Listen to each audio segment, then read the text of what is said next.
Hi guys, it's Sam here today, and today I wanted to play with the new Natasha Denona Retro Glam palette, and I'm really excited to do a couple looks with this. If you are also excited, then continue watching. If you're new to my channel, hi, my name is Sam. I'm a makeup enthusiast and I do a lot of beauty content.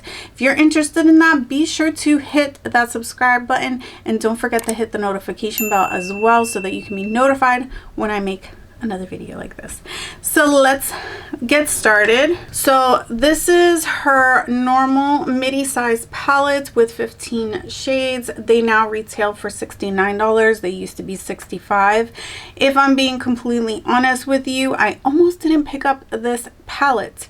I just kind of was a little concerned about these shades right here, so I do want to focus there to see whether or not my nervousness about the pastels is going to be for valid reasons or not. And yeah, so without further ado, I'm going to create two looks, one on each side, and then at the end kind of give you my feels on the product. As far as any special formulas in this palette, the only cream to powder is this shade here, Evergreen, that I can tell.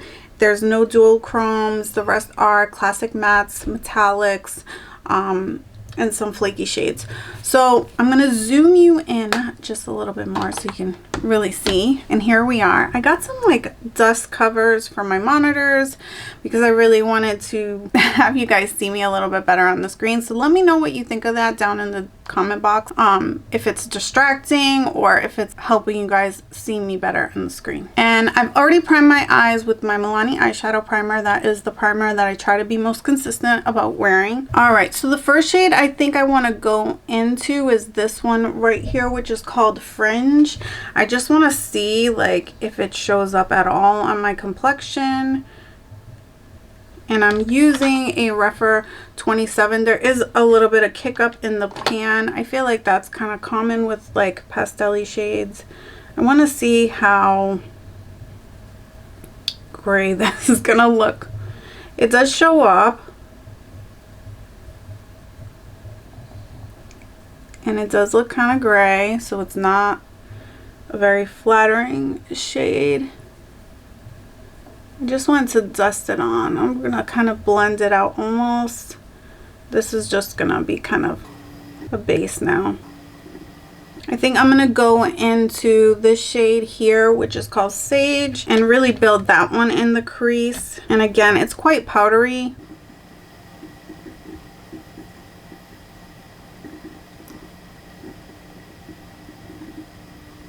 It built on the previous shade quite nicely. Is it my favorite color? No. I actually almost didn't purchase this palette. I ended up picking it up on the last day of the Sephora sale. And I thought to myself, I wonder if she did that because she knew it wasn't going to be as popular as it should be. Typically, I prefer to purchase her new releases from her site like right away so I can get like the pre-order and it comes just about the time that it ends up on Sephora. But I was like, I'm not sure if that color story is really for me, and I didn't end up getting it. And then when it went on Sephora during the sale, I was like, is that a sign? I don't know. So far that looks really good. I don't doubt her quality. It's just whether or not this is a color story that we need. Now I'm going to tell you right now, I'm disappointed that there's not like a darker brown or a dark purple in here.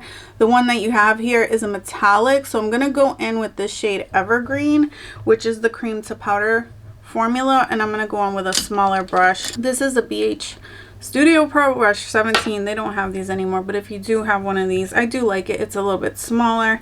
So we're going to take that and use that in the outer corner. Usually with these cream to powder formulas, they do go on just a tad lighter than how they look in the pan. I think because of the moisture, it gives them a deeper appearance.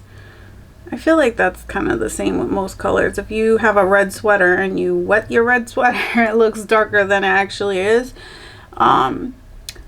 So I feel like this is just not dark enough. It's dark. It's not. You kind of have to go in then with one of the shimmers to make it like deep enough for somebody my complexion.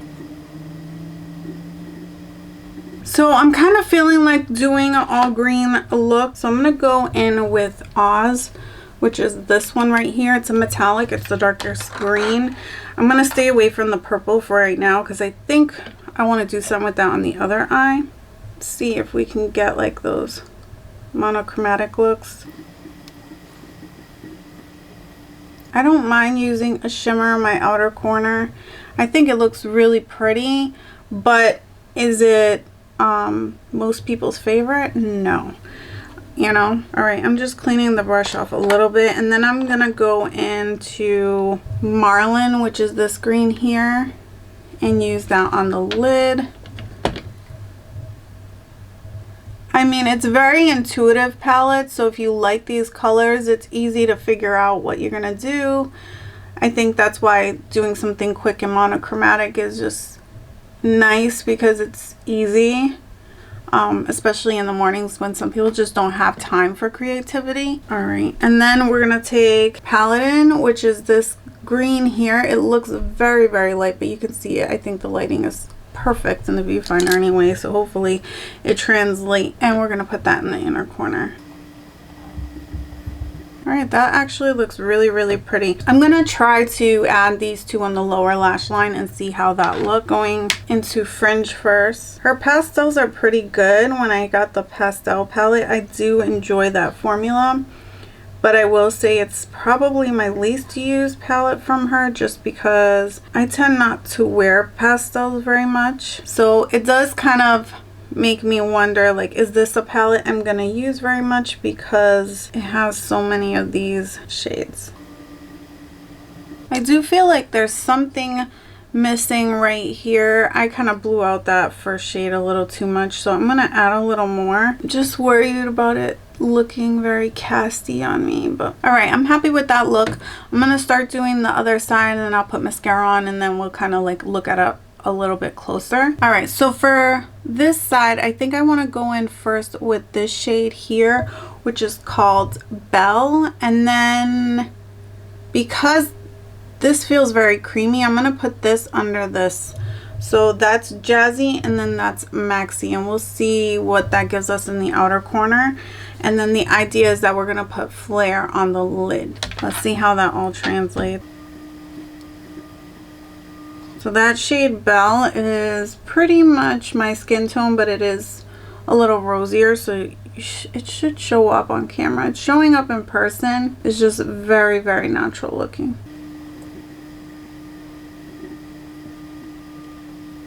Like if I wore that in a no makeup look, you you wouldn't be surprised. You'd be like, yeah, you're not wearing anything. That makes sense. All right, so now we're going into Jazzy, which I think is a metallic shade. It feels quite creamy. It is giving a little fallout here, so I'm gonna pack it more.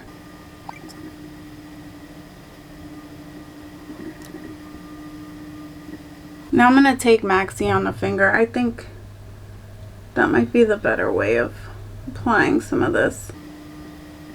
It's unusual to me to use these kinds of shades so much on the outer side. And all right, so I got it on. Do I love that? No, it's not like my favorite color combo. I like the green side better. Let's put on Flare on the lid, which is this berry one, and see.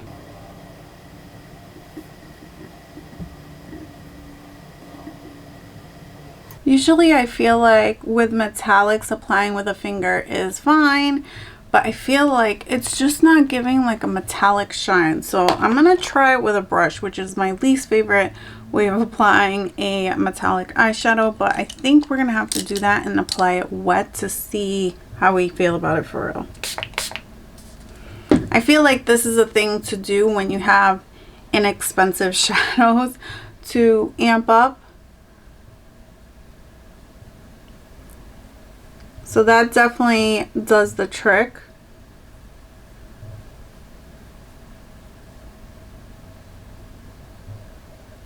It does make it a lot more metallic and finish.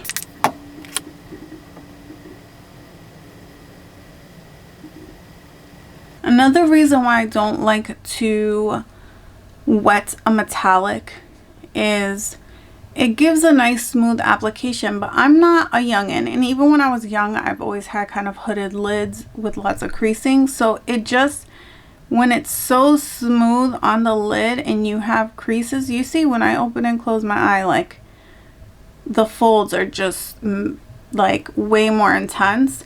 So that is just not fun for me. I do not like that. I'm gonna take a little bit of Oscar, which is right here in the middle, and put that in the front part of the lid and the inner corner.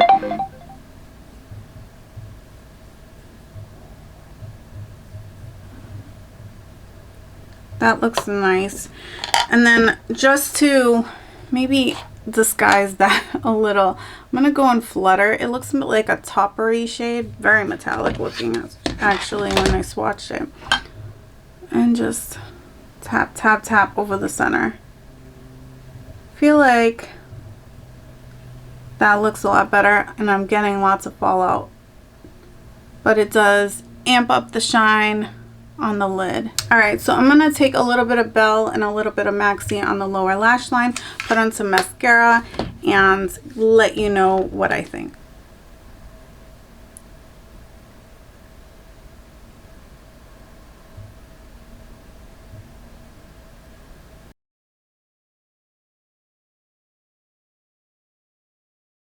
Okay, so these are the two looks, and here are my final thoughts. First, I want to say the packaging is stunning. I hope that she continues to do this kind of packaging. I feel like this and the one from my Dream collection have the most unique packagings. Also, they're less likely to have all that fingerprint situation in here. As far as inside the palette goes, it's not my favorite color story. I prefer the greens over these purple ones, although I might like those metallics if I was using them as a lid shade and then brought in a black maybe from another palette to kind of deepen those even further or something like that. But as a kind of like the deepest shades in here, you assume that they're for the outer corner. You are assuming that it's there to give the look depth, and I don't feel like if you're my complexion or darker, it ain't gonna give you nothing. This is the other thing, right? So we're comparing it to the ABH Nouveau palette because a lot of people were like, oh, ABH is beating Natasha Denona, do it. I think it made the same mistake that this palette made, in that the darkest shade in here is not a matte shade. I think I like the colors in here a little bit more, honestly. The quality of the Natasha Denona palette is better as far as the shimmers go. I'm not crazy. I mean, I don't hate these. I really like the formula in here, but I do feel like the shimmer in here is not as good as most of the shimmers in Natasha Denona. The one that did disappoint me the most was Flare. I had to use it with a wet brush, which is not my favorite, because when you paint shadow onto the lid like that and you have wrinkles or creasing in your lid, it does maximize the impact of the pigment of the shadow, but it also emphasizes the texture, and that is my least favorite thing with a eyeshadow. If it actually shows the folds on my lids or emphasizes them by any means, that is not for me. So the fact that it doesn't just glide on is kind of a downturn, but all of the other ones actually were phenomenal. I'm not crazy about the color scheme. I feel like this shade Maxi and this one Jazzy, they're very, very similar, and I really wish that one was a matte and darker. If it was like a plum, like Sugar Plum Fairy, that would be happy, you know, fine with me, because I do think this is like her Christmas, I do think this is like her Christmas palette, and a lot of the shade names are themed after, like, kind of vaguely themed Christmassy. But overall, it's okay. It's not going to be one of my favorite palettes. I don't feel like it's my favorite color story. That's really what it comes down to. As far as the quality, I felt like everything performed well, or as to be expected. You saw, like, I really didn't think that very light green was gonna do much for me, but it actually ended up pulling the look more together.